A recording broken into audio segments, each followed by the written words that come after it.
약을 사러 약국에 갔다. 무슨 약 필요하세요? 감기약 주세요. 콜록콜록. 이보우 젊은 스님, 털신에 왜 생사라고 썼수? 아, 생사. 그거 제 화두예요. 콜록콜록. 우당탕탕탕. 나면 죽는 건 당연한 것인데 굳이 써다닐 필요가 있소? 그래, 굳이 모양 내지 않아도 되는 것을 신의 색인들 마음 어느 곳에 자리할 수 있겠는가?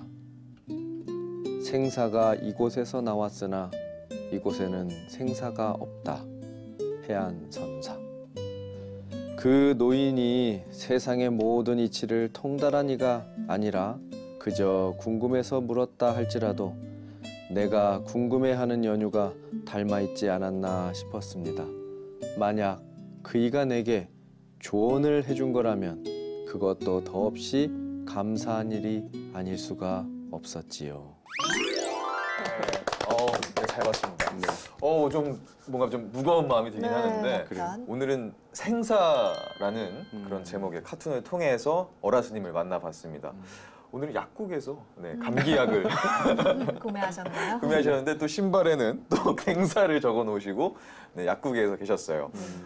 두 분은 어떤 이렇게 네, 자기가 저는 사실은 네. 생사 무슨 뜻인지 몰라요. 아 생사가 무슨 뜻인지 네. 모른다. 삶과 죽음, 생, 삶. 라이프입니다. 그렇죠, 그렇죠. 네, 라이프. 네. 네, 죽음, 사. 그 뜻이에요. 네. 혹시 뭐 민영 씨는 네. 이런 약처럼 내 마음을 치유해주는 뭐 그런 문구 그런 게 있나요?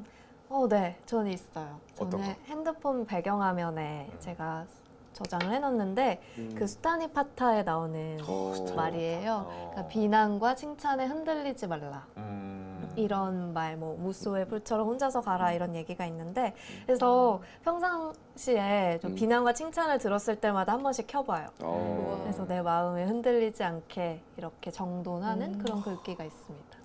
그래서 공부를 많이 해요. 네. 그럼 이게 칭찬을 해도 흔들리지 않잖아요. 네. 또 큰 흔들리지 않죠. 네, 저도 이제 뭐 좀 좋아하는 말이라기보다는 이제 저는 좀 제가 각오 같은 거를 이제 책상 제 머리맡과 책상에 이렇게 적어놨는데 그냥 간단합니다. 저는 뭘까요? 포기하지 마.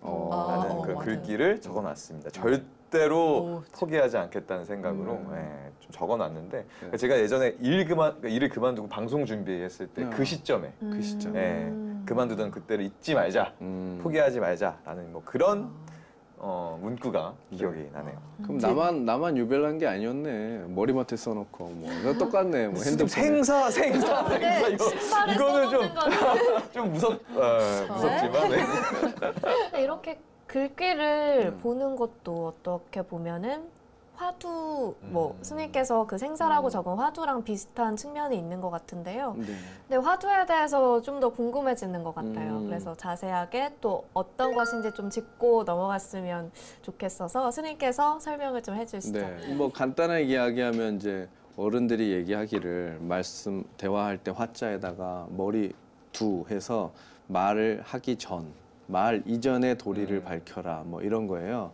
근데 그렇게 하면 이제 이해가 안 되니까 화두라는 게 이제 어떤 인생의 문제, 생사의 문제에 있어서 스님들이 들고 참구가 모를 테니까 사유하는, 생각하는 주제예요. 주제. 네네. 주제. 그래서 스님들이 이제 깨달음을 위해서 간단하게 얘기하면 부처님이 말씀하신 진이 뜻이 무엇인가 이렇게 생각하듯이 그런 것도 화두가 돼요. 그래서 그렇지만 그런 문구적인 이치를 깨닫는 것보다 불가에서의 화두는 말 이전의 도리, 우리가 태어나기 이전에 나를 보듯이 나의 존재에 대해서 좀 더 알아보듯이 그 흐름을 보는 거기 때문에 조금 주제는 다르지만 그런 방식으로 사유하는 거예요. 그래서 과학자, 철학자, 뭐 예술가들이 생각하다가 번뜩이는 아이디어가 생기는데 그런 메커니즘이 똑같은 화두에도 이렇게 적용이 돼요.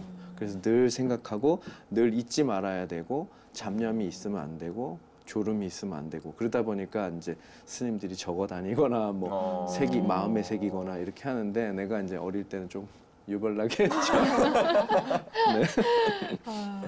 그러니까 이게 어떻게 보면 좀 좌우명이 될 수도 있을 것 같아요. 네. 그렇죠? 그리고 잊지 말아야 할 뭐 그런 문구가 될 수도 있을 것 네. 같고 어떻게 이걸 잊지 않고 잘 실천해 가느냐가 좀 중요할 것 같은데 그래서 그런지 오늘 또 생사라는 이런 제목의 만화를 통해서 어라스님을 만나봤습니다. 어라스님이 굉장히 유별나서. 유별나세요. 네. 뭐 지찬 스님이 아니라 어라스님께서 굉장히 네. 이별나셨습니다.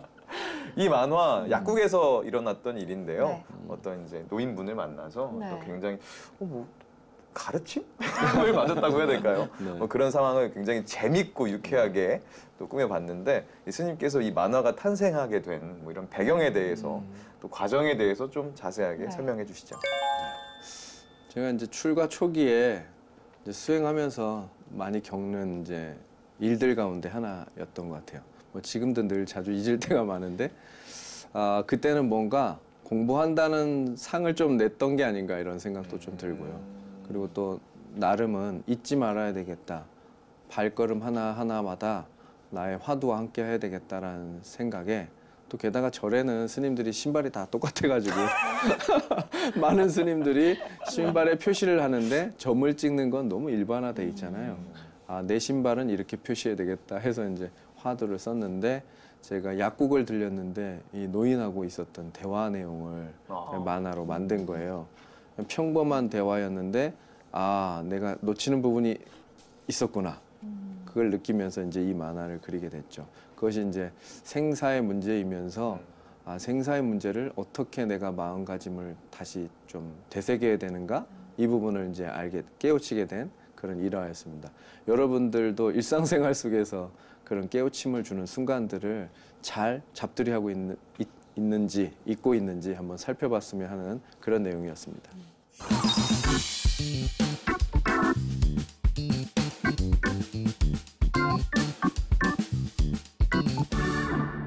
약국에 계신 어라스님 찾아봤고요. 네. 또 스님의 이 만화 그리시게 된 배경에 대해서 해설을 또 들어봤습니다. 네, 해설까지 들어봤으니까 네. 이제 또 머릿속에 다양한 궁금증들이 떠오르시겠죠? 네, 저희 사실 네. 지금 이해가 안 되는 게 좀 많이 있어서 네, 궁금증 스님께 보따리를 네, 한번 풀어봅시다. 물어봐야 될 게 좀 네. 많이 있습니다. 많습니다. 안나 씨 뭐 궁금한 거 네, 여쭤보시죠. 케다람이라는 곳이 꼭 스님이 아니더라도 깨달음. 케다름이란 네. 케다름이란 조심해야 돼. 발음 조심해야겠다. 나 깨달음이 이렇게 깨달음. 우아한 거 처음 깨달음. 봤네. 네. 케다름이란 곳이 꼭 스님이 아니더라도 네. 이거 다른 사람을 만나다 이거 열심히 오는 경우도 있나요?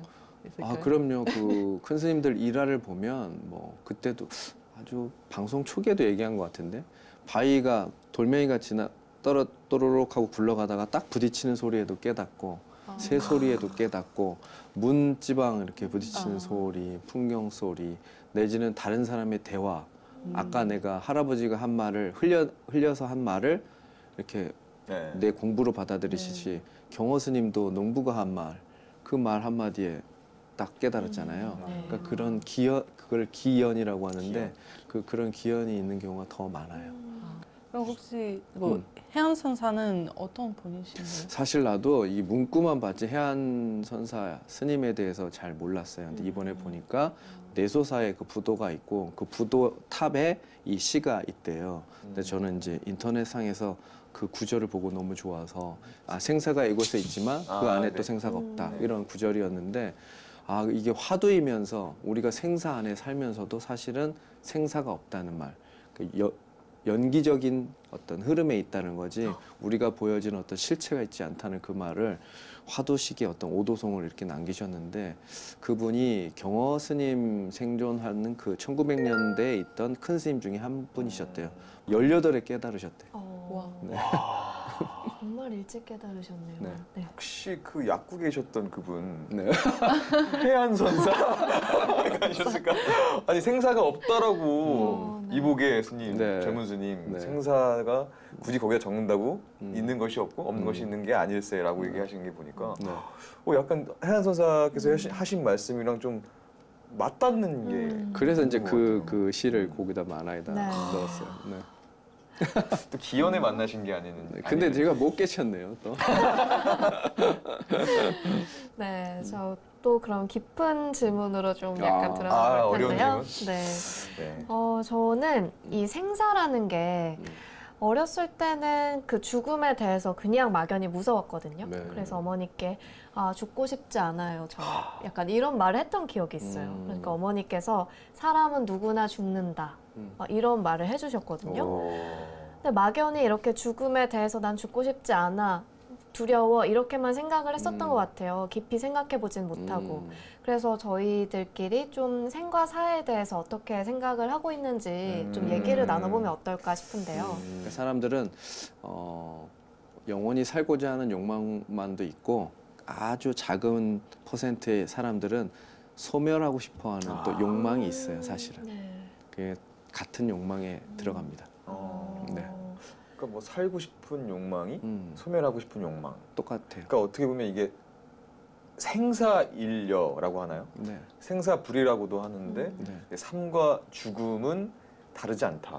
같은 것이다. 그러니까 제가 지난번에 얘기했던 적이 있었을 거예요. 그러니까 하루를 사는 것이 하루를 죽는 것이다라고 제가 얘기했던 적이 있는데 이처럼 좀 생사일여, 삶과 죽음 다르지 않다. 스님, 조금 구체적으로 설명해 주실 수 있을까요?